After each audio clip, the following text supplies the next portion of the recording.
Hello, and welcome to the International Quilt Museum's virtual First Friday Fun.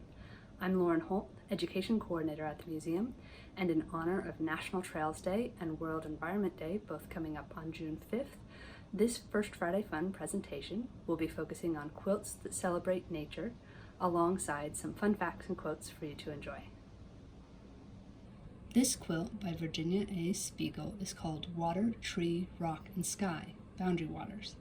On the left, tall, thin trees rise against a blue horizon in twilight, and on the right, the artist has combined many different materials to evoke the texture of rock and the blue-green reflection of water. The Boundary Waters Canoe Area Wilderness in Minnesota is the most visited wilderness area in the United States. It covers more than 1 million acres, contains more than 2,000 lakes, and has been recognized as a globally important bird habitat. Shimmering Cottonwoods by Lois Wilson shows a scene of autumn gold cottonwood trees arranged around a river and a lake.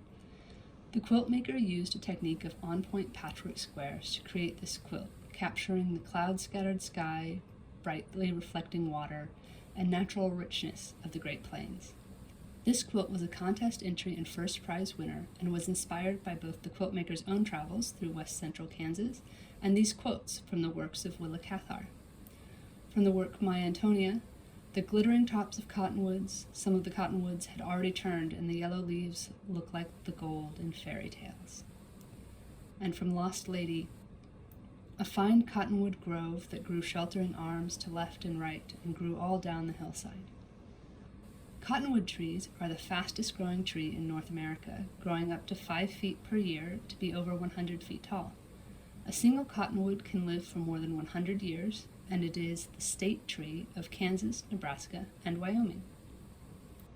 This quilt, the Blue Nile, made by Charlotte Robinson and Bonnie Boudreaux Persinger, uses swirling quilting over swoops of blue to show the motion of flowing water, with brown, tan, gray, and pale peach fabrics sketching a sense of the surrounding landscape. The colors are soothing, but the movement in this quilt speaks to the steady and powerful flow of the river. The Blue Nile is one of 2 tributary rivers that come together to form the Nile. It starts in Ethiopia and meets the White Nile in Sudan to form the Nile as a single river. The Nile is considered to be the longest river in the world and flows through 11 countries. Wind Over Water is a quiltscape by textile artist Pauline Burbidge. The muted color palette of whites, blues, grays, and black create a cool, soothing image of water rippling under the breeze. When talking about her quiltscapes, Burbidge has said that her work is made by the fusing together of textiles and the natural world, and the combining of elements so that you can hardly see the difference. The landscape is in the room with you.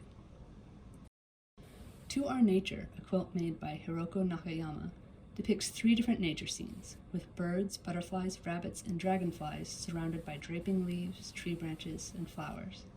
White and yellow flowers mix with the brown, golden, and blue leaves against a soothing gray background.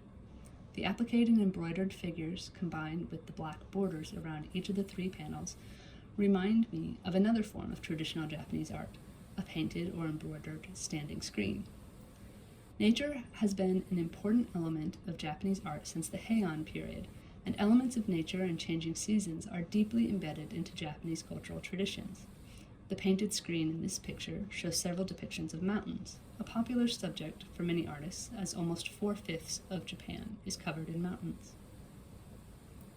Through the Trees, Solstice Moon by Chris Wolfe is a studio quilt constructed through the artist's own method of recutting and re-sewing adjoining strips of fabric to create a blurred landscape of overlaps and intersections. The pale glow of the moon shines through the forest, the sense of silvery light enhanced by the alternating play of green and gray throughout the piece. In the northern hemisphere, the winter solstice is the shortest day of the year, and the summer solstice is the longest day of the year in terms of hours of sunlight.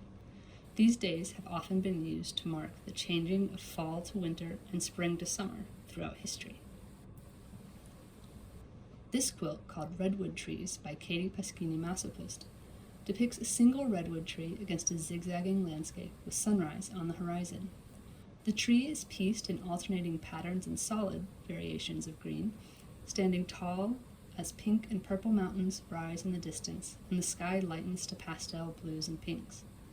One thing I love about this piece is the use of so many colors of greens and browns, creating a sense of shadow in the redwood tree and varying topography in the background. Coastal redwoods are the tallest trees in the world, and giant sequoias are the largest. Both varieties can grow to be over 300 feet tall.